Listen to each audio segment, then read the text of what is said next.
34 বছর যারা সরকারে থেকে শিক্ষা ব্যবস্থাটাকে কোমর ভেঙে দিয়েছেন, তাদের থেকে এই সমস্তগুলো আমরা শিখবো না। যে যেভাবেই ভোট করান, জনগণ যেদিকে চাইবে সেটাই সরকার।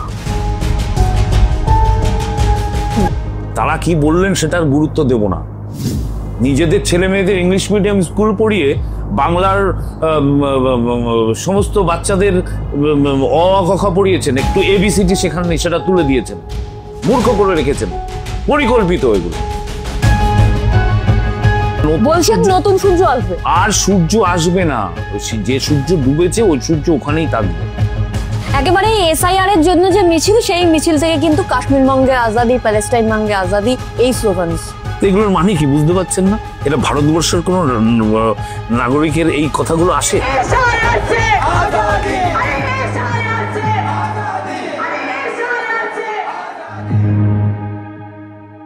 একেবারে রাজনীতি থেকে শুরু করে অভিনয় জগৎ, দুদিকেই কিন্তু তার জুড়ি মেলা ভার। এই মুহূর্তে কিন্তু আমাদের সঙ্গে রয়েছেন প্রদীপদা। প্রদীপদা, রাষ্ট্র টিভি বাংলার পর্দায় স্বাগত।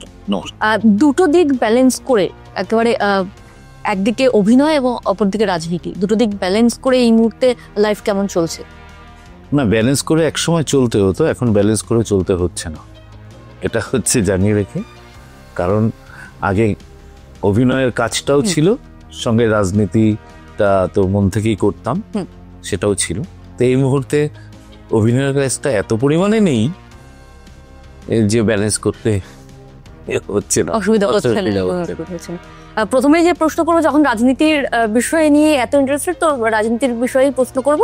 আমরা দেখছি এসআইআর চালু হচ্ছে, একেবারেই তৃণমূল সরকার কিন্তু বারবার এসআইআর কে চাপার চেষ্টা করছে, বারবার হুমকি আসছে, বারবার বলা হচ্ছে রক্তগঙ্গা বইবে। কি বলবেন?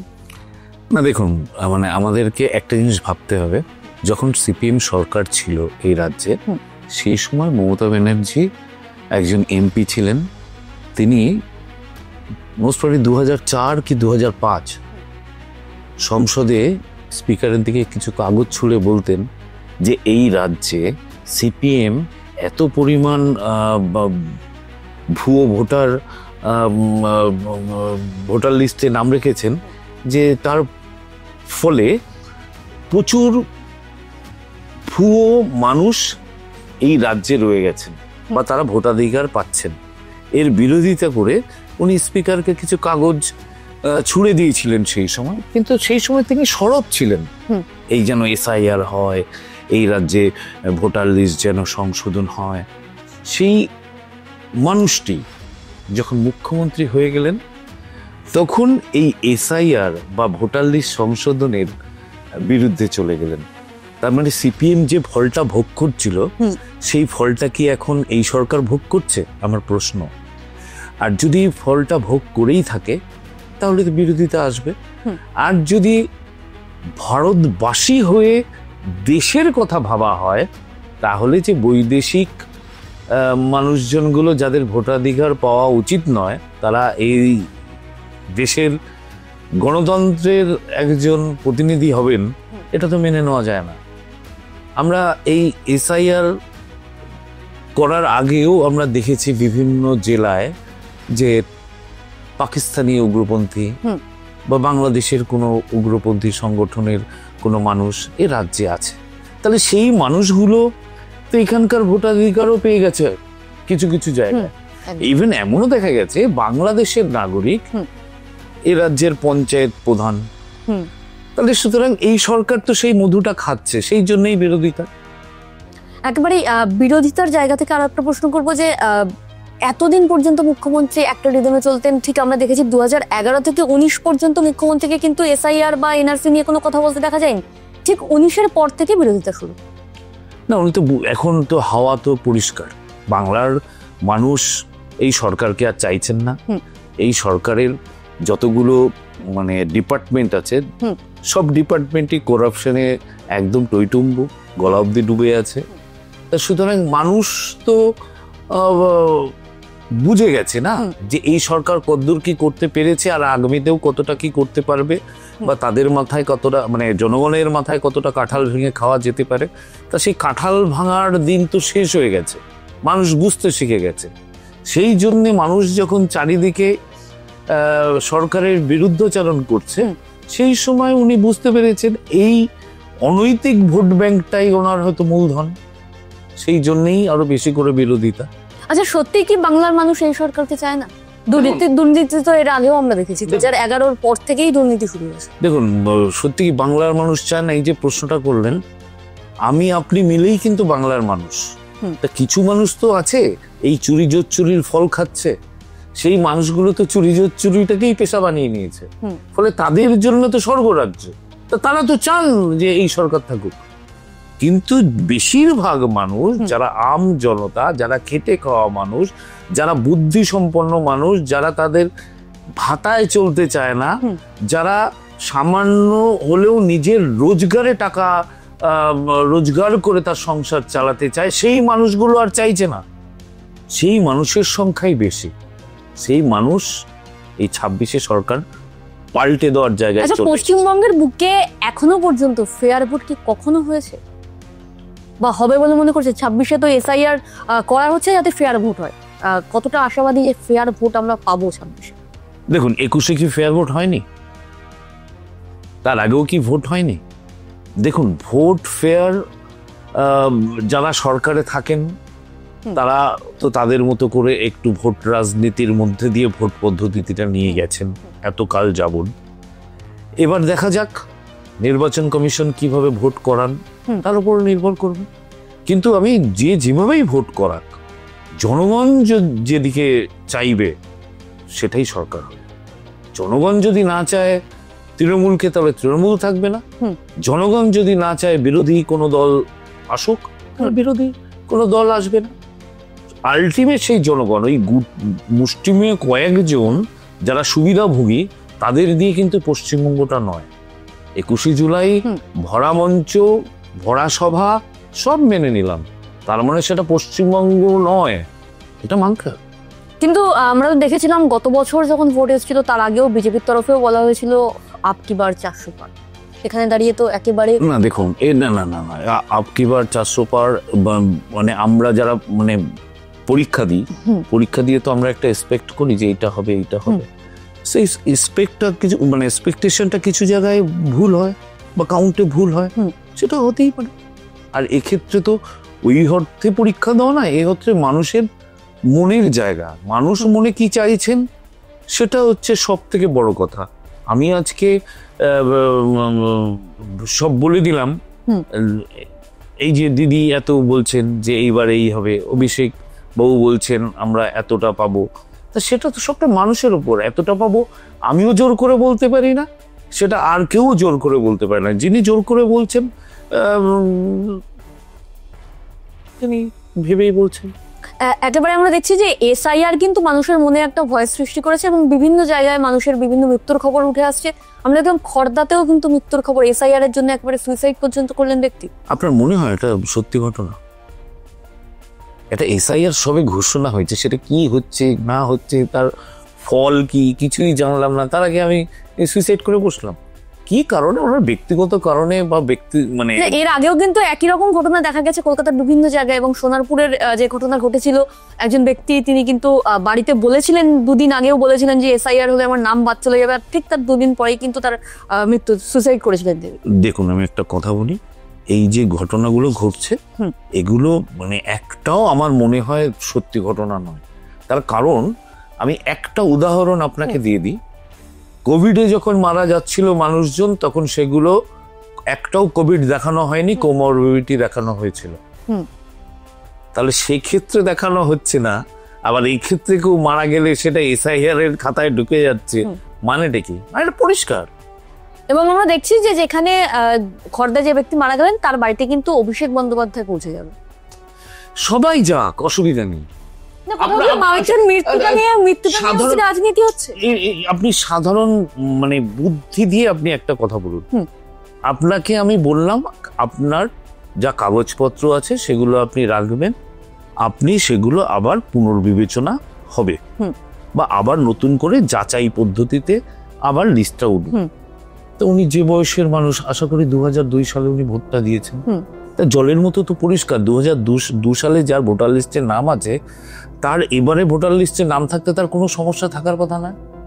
তাহলে ওনাকে কারা প্ররোচনা দিয়ে সুইসাইড করতে বাধ্য করলেন যদি এই প্রশ্নটা রাখি, অথবা তিনি ব্যক্তিগত কারণে যদি ওনার মানসিক অবসাদের জন্য যদি অন্য কোনো কারণে যদি উনি আত্মহননের পথ বেছে নেন, আর সেই দায়টা রাজনৈতিক ভাবে যদি এসআইআর এর জন্য ঠেলে দেওয়া হয়, বিষয়টা তাই। আচ্ছা, গ্রাম বাংলার তো এমন অনেক মানুষ আছে যাদের একটা নির্দিষ্ট টাইমে যে সময় ঠিক 18 বছর হওয়ার পরে যে সময় ভোটার লিস্টের নাম ওঠে, সেই সময়ে হয়তো অনেকে নাম তুলতে পারেন না। যাদের নাম সেই সময় বাদ পড়েছিল এসআইআর, তারা কি বাদ যাবেন এসআইআর এ? দেখুন, আপনি যদি ভারতবর্ষের নাগরিক হন তাহলে আপনার এসআইআর এ নাম বাদ যাওয়ার কোনো প্রশ্ন নেই। আপনি 2018 সাল বয়স হয়েছে যখন, তখন যদি আপনি নাম তুলতে না পারেন, আপনি তার যদি 2-4 বছর পরেও তোলেন, আপনি ধরে নিলেন ব্যক্তিগত কারণে বা আপনার অনুপস্থিতির কারণে আপনি তুলতে পারেননি, বাইরে কোথাও ছিলেন 4-5 বছর, অসুবিধা নেই। তাহলে আপনার মা বাবা তো ভোট দিয়েছেন, তার আগে আপনার মা বাবা তো ভারতীয়, তাহলে আপনার মা বাবার ভোটার লিস্টে যদি নাম থাকে তাহলে তো আপনার ভোটার লিস্টে নাম তুলতে কোনো সমস্যা নেই। এই সমস্ত সমস্যাগুলো ক্রিয়েট হচ্ছে কি জানেন তো, মানে আমার ভয় লাগে যে আমার বাবার আর কোনো ছেলে মেয়ে অন্যদিকে আছে কিনা, মানে কিরকম বলুন তো, মানে আমি জানি না আমার বাবার নামটা হয়তো কেয়ার অফে রাখা আছে, যারা বাংলাদেশ থেকে এসছে তারা হয়তো এইখানে আমার বাবার নামটা রেখে তার নামটা, মানে তার নামটা দিয়ে বাবার নামটা কেয়ার অফে দিয়ে আমি ওনার ছেলে এইভাবে নাম তোলা আছে। খোঁজ করলে এগুলো বেরোবে, কত লোকের পাওয়া গেছে না মাঝখানে, বাবা আর এক ছেলে আর এক। তো এইরকম এই ভুয়ো চক্রটা এই এসআইআর হলেই ধরা পড়বে, আপনারা পাবেন, অপেক্ষা করুন। আচ্ছা, আমরা দেখেছিলাম যে একটা সময় পর্যন্ত কিন্তু সুজিত বোস তার বাবার নামও ছিল এই লিস্টে, মৃত্যুর পরেও কিন্তু তার নাম দীর্ঘদিন ধরে ভোটার লিস্টে ছিল। এই এসআইআর পরে পরিষ্কার হবে এই রাজ্যে আমার মনে হয় 70 থেকে 75 লাখ মৃত ভোটার আছে যারা ভোটের সময় তৃণমূলকে ভোট দিতে আসে। সামনে 26-এর ইলেকশন, আর তার আগেই কিন্তু এসআইআর চালু হলো। এবার তৃণমূল কংগ্রেস তো এই বিষয়টাকে ইস্যু করছে, তারা বলছে বনগাঁ বাগদা এইদিকে বিজেপির ভোট অনেকাংশেই কমবে। কি বলবেন, সত্যি যে ভোট কমবে? দেখুন, গণতান্ত্রিক রাষ্ট্রে গণতান্ত্রিক পদ্ধতিতে ভোট হবে এবং অবাধ ভোট হবে, তাতে কার ভোট কমলো কার বাড়লো এটা আমি একজন রাজনৈতিক ব্যক্তি হয়ে দেখতে যাব না। যাদের মানুষ চাইবেন সরকার তারা করবেন, কিন্তু ভোটটা অবাধ হওয়া প্রয়োজন, ভোটটা গণতান্ত্রিক পদ্ধতিতে হওয়া প্রয়োজন। মারপিট, হানাহানি, কাঁটা ছেঁড়া এগুলো দিয়ে ভোট হয় না। এই ভোটের রাজনীতি পশ্চিমবঙ্গ চায় না। একটা অবাধ ভোট হোক না, যে সরকার করবে করুক না, আমরা তাদেরকে মেনে নেব। কিন্তু আমরা বিভিন্ন সময় তো দেখছি তৃণমূল কংগ্রেস বারবারই বলছে যে বিভিন্ন রকম হুমকি আসছে, বারবার বিএলআরদের ওপরও হুমকি আসছে, বলা হচ্ছে আপনারা কিন্তু সঠিকভাবে কাজ করবেন না, কারণ নাম বাদ দিতে পারবেন না। না না না না, দেখুন একটা কথা বলি, যারা কাজ করছেন তারা অবশ্যই নিয়ম কানুন জেনেই নিয়ম কানুন মেনেই কাজ করবেন, এবং নিয়ম বহির্ভূত কাজ যারা করবেন তাদের চাকরিটা থাকবে না এটা জেনে নিয়েই তারা করবেন। বলে করলে মানে কি করবেন আপনি, যে যে দায়িত্বে আছে সে সেই কাজটা করবে। আচ্ছা, যেখানে মুখ্যমন্ত্রী মমতা বন্দ্যোপাধ্যায় তিনি দাঁড়িয়ে বলছেন এসআইআর হোক, এসআইআর হলে আমাদের কোনো সমস্যা নেই, সেখানে দাঁড়িয়ে আমরা দেখছি বুথ স্তরের যে সমস্ত নেতারা রয়েছে তৃণমূল নেতারা কিন্তু আমার প্রথম কথা একটা, শুরুতে বলা হলো এসআইআর করতে দেওয়া যাবে না রাজ্যে, এসআইআর এর প্রয়োজন নেই।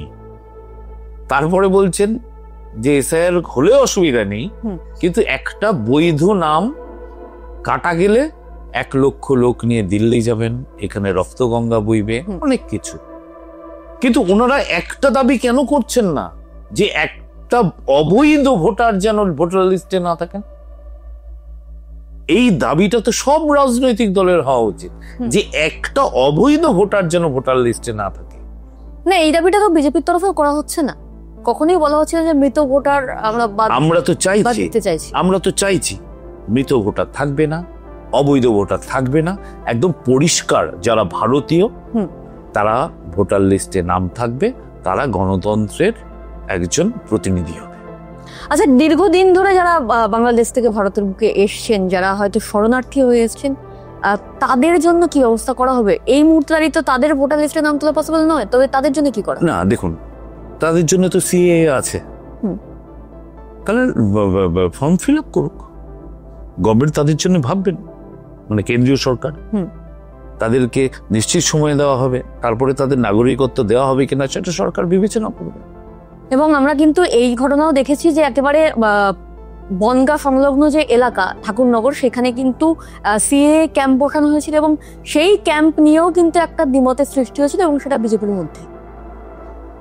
দেখুন, যে দ্বিমত হয়েছিল কি হয়েছিল সেটার মধ্যে আমি যাব না, তবে বুথ লেভেলে কি হয়েছে আর সরকারি লেভেলে কি হয়েছে, সরকার কি চাইছে, আমাদের সংবিধানে কি আছে সেটা মেনেই করতে হবে। বুথ লেভেলের কোন নেতা কি বললেন সেটার কোনো গুরুত্ব নেই। সংবিধান যেটা বলবে আমাদের সরকার সেটা করবে এবং আমাদের জনগণকে সেটা মানতে বাধ্য হতে হবে। আগামী 26-এর ইলেকশনে কতটা আশাবাদী এবার? দেখুন, আশাবাদী তো বটেই যে বিজেপি সরকার আসবে। এবার দেখা যাক, জনগণ যেটা চাইবেন সেটাই হোক। আচ্ছা, দুর্নীতি তো দীর্ঘদিনের, একটু আগে যে কথা হচ্ছিল যে দুর্নীতি তো দীর্ঘদিন ধরে চলছে, কিন্তু তারপরেও মানুষ কিন্তু তৃণমূল সরকারকে ভোট দিচ্ছে। এমন কি কারণ আছে যার জন্য সাধারণ মানুষ বিজেপি সরকারকে ভোট দেবে? আপনি যে প্রশ্নটা করলেন, এত দুর্নীতির পরেও সরকারকে কেন ভোট দিচ্ছে? ভোট কি দিয়েছে না ভোট করানো হয়েছে? যদি মানুষ ভোট দিয়ে থাকে, যদি, তাহলে কোনো বক্তব্য নেই। আর যদি ভোট করানো হয়ে থাকে তাহলে অনেক বক্তব্য। না, ভোটটা করানোটা হবে কি করে? সেন্ট্রাল ফোর্স তো সেখানে ছিল। দেখুন, সবারই চোখ আছে, নাক আছে, কান আছে, বুদ্ধি আছে, 5টা ইন্দ্রিয় কাজ করে এবং সেই ইন্দ্রিয়গুলো প্রত্যেকেরই, যারা মানে একটু খোঁজখবর রাখেন, তাদের সজাগ থাকে, তারা দেখেছেন, বুঝেছেন, শুনেছেন, সবই হয়েছে। এই মানে এতকাল পর্যন্ত সেন্ট্রাল ফোর্সকে কিভাবে ব্যবহার করা হয়েছে সেগুলো আমরা দেখেছি। আপনি নিশ্চয়ই এটাও জানবেন যে কেন্দ্রীয় যে বাহিনী আসে তাদেরকে কারা পরিচালনা করেন, ফলে সে কিভাবে পরিচালনা করা হয়েছে সেটা তো আমরা জানি। তা সুতরাং কেন্দ্রীয় বাহিনীর দোষ দিয়ে তো লাভ নেই। না, বারবারই তো যখন ইলেকশন আসে তখন কিন্তু বিজেপির তরফ থেকে বারবারই বলা হয় কেন্দ্রীয় বাহিনী দেওয়া হোক, কেন্দ্রীয় বাহিনী দেওয়া হোক এবং তাদের মনিটর করার জন্য আরো কিছু ইলেকশন কমিশনকে, সেটা আমার মনে হয় ইলেকশন কমিশনের দেখা উচিত যে তাদের কিভাবে আমরা ব্যবহার করছি, তাদের আদৌ ব্যবহার করতে পারছি না এত কোম্পানি এনে খালি রাজ্যটাকে ভারী করছি। কাজের কাজটা তো করতে হবে। কাজের অবাধ ভোট যতদিন না হবে ততদিন কিছু হবে না। কেউ 7 লাখ ভোটে জিতে যাচ্ছে, কেউ 9 লাখ ভোটে জিতে যাচ্ছে, সে কি ভোট হচ্ছে সেটা তো যারা দিচ্ছেন তারাও জানেন, যারা পাচ্ছেন তারাও জানেন। আচ্ছা, যেদিনকে এসআইআর ঘোষণা হয় সেদিনকে যে প্রেস কনফারেন্স করা হয়েছিল, সেই প্রেস কনফারেন্সে কিন্তু একটা প্রশ্ন সাংবাদিকদের দিক থেকে ইলেকশন কমিশনারের দিকে করা হয়েছিল, বলা হয়েছিল যে বাংলার মুখ্যমন্ত্রীর সঙ্গে তিনি আলোচনায় বসবেন কিনা এবং বাংলায় এসআইআর কিভাবে পরিচালনা করা হবে। কোথাও গিয়ে কি ইলেকশন কমিশনারের সঙ্গে মুখ্যমন্ত্রী মমতা বন্দ্যোপাধ্যায়ের যে সেটিং, সেই সেটিংটা তো দেখতে পাবো, যেটা বামফ্রন্ট বলে আসছে দীর্ঘদিন ধরে? না, দেখুন, এটা খুব কঠিন একটা বিষয়। আপনি যেটা বললেন, ইলেকশন কমিশন একটা স্বতন্ত্র সংস্থা, যেটা ভারতবর্ষের গণতন্ত্র মেনেই তারা কাজ করে থাকেন। সেই গণতন্ত্র মেনে কাজ করতে গিয়ে যুক্তরাষ্ট্রীয় যে পরিকাঠামো আছে, তাহলে আমাদের যতগুলো মুখ্যমন্ত্রী আছেন বা দায়িত্বপ্রাপ্ত যারা আছেন তাদের সঙ্গে কথা বলাটাই স্বাভাবিক। এবার তারা কিভাবে কথা বলেছেন, কিভাবে কাজটা এগিয়ে নিয়ে যাওয়া উচিত, সেটা তো একটা অফিসিয়ালি হওয়া উচিতই। আর সেইটাকে যদি সেটিং তত্ত্বে খাড়া করেন তাহলে আমার মনে হয় সেটা ভুল। না, আমি একদম নাম নিয়ে বলছি যে তন্ময় ভট্টাচার্য, বামফ্রন্ট নেতা তন্ময় ভট্টাচার্য, তিনি কিন্তু আমাদের চ্যানেলে এসেই বলেছেন যে একেবারে আরএসএস এর দ্বারা পরিচালিত হয় মুখ্যমন্ত্রী মমতা বন্দ্যোপাধ্যায় এবং বিজেপি এবং তৃণমূলের মধ্যে একটা যোগসূত্র রয়েছে এবং হয়তো আমরা 26-এ যদি বিজেপি চায় তাহলে মমতা বন্দ্যোপাধ্যায়কে সরাতে পারবে, যদি বিজেপি না চায় তাহলে মমতা বন্দ্যোপাধ্যায় থাকবে। কি বলবেন? দেখুন, আমার বক্তব্য হচ্ছে এগুলো মানে কোনো কথাই নয়। 34 বছর যারা সরকারে থেকে শিক্ষা ব্যবস্থাটাকে কোমর ভেঙে দিয়েছেন, তাদের থেকে এই সমস্তগুলো আমরা শিখবো না। তারা কি বললেন সেটার গুরুত্ব দেব না। নিজেদের ছেলে মেয়েদের ইংলিশ মিডিয়াম স্কুল পড়িয়ে বাংলার সমস্ত বাচ্চাদের অ ক খ পড়িয়েছেন, একটু এবিসিডি শেখাননি, সেটা তুলে দিয়েছেন, মূর্খ করে রেখেছেন, পরিকল্পিত এগুলো। তাদের থেকে এই কথাগুলো শুনতে হবে, তাদের থেকে আমরা কথা শুনবো না। তারা নিভে গেছে, তারা নিভে নতুন সূর্য আসবে, আর সূর্য আসবে না। যে সূর্য ডুবেছে ওই সূর্য ওখানেই থাকবে। বলছেন আমরা এত ভালো বলছেন আমরা রেনেসাঁস আনবো, তারা এত ভালো করেছেন না, তার জন্য 11 সালে একেবারে শূন্যে পাঠিয়ে দিয়েছে। বলছেন আমরা রেনেসাঁস আনবো, একেবারে মুখ্যমন্ত্রী মমতা বন্দ্যোপাধ্যায়কে হারাবো, বিজেপিকে সরাবো। আনুক না, ওনারা রেনেসা করবেন, ওনারা যুদ্ধ করবেন, ওনাদের অনেক ব্যাপার স্যাপার আছে, সেই ব্যাপার স্যাপারগুলোর মধ্যে নাড়াচাড়া না করাই ভালো। যাই হোক, অনেক কিছু বলতে ইচ্ছা করছে কিন্তু বলতে পারছি না, তখন এই কথাগুলো বললেই না খুব দুর্গন্ধ ছড়িয়ে যেতে পারে। একেবারে এসআইআর এর জন্য যে মিছিল, সেই মিছিল থেকে কিন্তু কাশ্মীর মাঙ্গে আজাদি, প্যালেস্টাইন মাঙ্গে আজাদি, এই স্লোগান। এগুলোর মানে কি বুঝতে পারছেন না? এটা ভারতবর্ষের কোন নাগরিকের এই কথাগুলো আসে না? এসআইআর হবে, তাতে কাশ্মীরকে আজাদি চাই, প্যালেস্তাইনকে আজাদি চাই, কিসের থেকে? একেবারে এই বিষয়েও কিন্তু বামফ্রন্টরা বারবার বলছে যে প্রত্যেকটা মানুষের পেটে ভাত থাক, সেই দাবিতে আজাদি স্লোগান ওঠে। না, ওরা মুখে বলে ভাত থাক, কিন্তু পেছনে লাথি মারে। একদম কনফার্ম বললাম, এটা দায়িত্ব নিয়ে বলছি। যদি মুখে ভাত থাক বলতো, তাহলে শিক্ষা ব্যবস্থাটার এই হাল করে রাখতো না। আগের সরকার তো একেবারে বাচ্চা দিয়ে শেষ করেছে, আর এই সরকার বাচ্চা, মেজো, সেজো, বড় যারা আছে, ইভেন চাকরি প্রার্থী পর্যন্ত এদেরকে খেদিয়ে দিয়েছে। তাহলে ভাবেন না, যোগ্য প্রার্থীরা রাস্তায় বসে আছে দিনের পর দিন, যারা এই সরকারের হয়ে, মানে এই সরকার না, মানে বিগত সরকার বা সরকারের হয়ে কাজ করে চলেছেন, তাদের যে মিনিমাম ডিএ পাওনাটুকু, সেটুকু তারা পায় না, দিতে অস্বীকার করে, দেওয়ার না দেওয়ার জন্য কোটি কোটি টাকা সুপ্রিম কোর্টে গিয়ে কেস লড়ে। এই তো আমরা আপনাদের মারফতই জেনেছি, মানে নিউজের মারফত, লাস্ট ইয়ারে 65 কোটি টাকা খালি উকিল ফিস দিয়েছেন, লয়ার ফিস 65 কোটি টাকা। এই টাকাটা কার? এই টাকাটা তো আমার, আপনার, জনগণের টাকা। চুরি ঢাকতে, জোট চুরি ঢাকতে, নিজেদেরকে পার্সোনালি বাঁচাতে, তাহলে জনগণের টাকায় কেন? তাহলে সেটা ব্যক্তিগত টাকায় হোক। এই সরকারের যতগুলো মন্ত্রী জেলে গেছে, তাদেরকে বাঁচানোর জন্য যে খরচাগুলো এসছে, খরচাগুলো কোথায়? সেগুলো শ্বেত প্রকাশ হোক, শ্বেতপত্র প্রকাশ হোক। মুখ্যমন্ত্রী তো আগেই, অনুব্রত মণ্ডল যখন জেলে ছিলেন, ওনার মেয়ে যখন জেলে ছিলেন, ওনার এই কেস লড়াইয়ের জন্য সুপ্রিম কোর্টে সে টাকা কোথা থেকে এসছে, সেগুলো দেখা হোক। কিন্তু অনুব্রত মণ্ডল তো দোষ প্রমাণিত নয়। আমি দোষ, প্রত্যেকটা নেতা যারা বেল পাচ্ছেন, প্রত্যেকের কিন্তু এখনো পর্যন্ত দোষ প্রমাণিত নয়। আপনাদের সিবিআই, আপনাদের ইডি তাদের বিরুদ্ধে কোন রকম কোন কেস ফাইল করতে পারেন, প্রমাণ দিতে পারেন না? না, একদম। আমাদের সিবিআই, আমাদের ইডি এগুলো বলবেন না। আমি বলছি না, বাংলার সাধারণ মানুষ বলছে, বাংলার মুখ্যমন্ত্রীর দল। না না না না, এবার আপনি সেটা বলছেন, মানে সেই জন্য আপনাকে বলছি যে আপনি সেটা বলবেন না। সবকটা একটা স্বতন্ত্র মানে সংস্থা, তারা সরকারের হয়ে কাজ করে। সরকারের হয়ে মানে সরকারের জন্য কাজ করে। যে সরকারই আসুক তার হয়েই কাজ করবে। আজকে বিজেপি সরকার আছে, বিজেপি সরকার তাদেরকে পরিচালনা করছে। কালকে যদি কংগ্রেস সরকার আসে, তারাও সেই পরিচালনা করবে, যেটা এতদিন হয়ে এসছে। বিজেপির ইডি, বিজেপির তদন্তের ক্ষেত্রে সাধারণ মানুষ হয়ে যদি আমি আপনাদের, না না, আমার বক্তব্যটা শুনুন। এবার আমি মেনে নিচ্ছি আপনার কথা, আমি পুরোটা আপনাকে অপোজ করছি তা নয়। এইবার ইডি সিবিআই এর মধ্যে কিছু তো লোক আছে যারা একটু দুষ্টু প্রকৃতির। সিবিআই মানেই যে ভালো, ইডি মানেই যে প্রত্যেকে ভালো। তার মানে কি দাদা আমার দলে দুষ্টু লোক থাকে? আমার দলেই দুষ্টু লোক।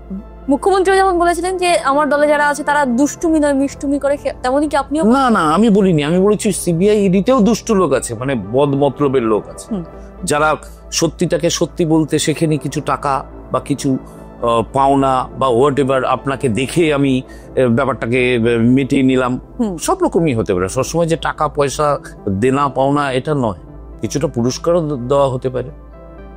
এবার সেই বদ লোকগুলো বা সেই দুষ্টু লোকগুলো নিশ্চয়ই তদন্ত হবে।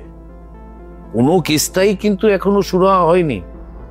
যারা যারা নির্দোষ প্রমাণ হয়েছেন, নির্দোষ নয়, তারা বেল পেয়েছেন, জামিন পেয়েছেন, তারা কিন্তু তদন্তের আওতায়, ভুল করবেন না। সামনে ইলেকশন, আর কবে তদন্ত হবে?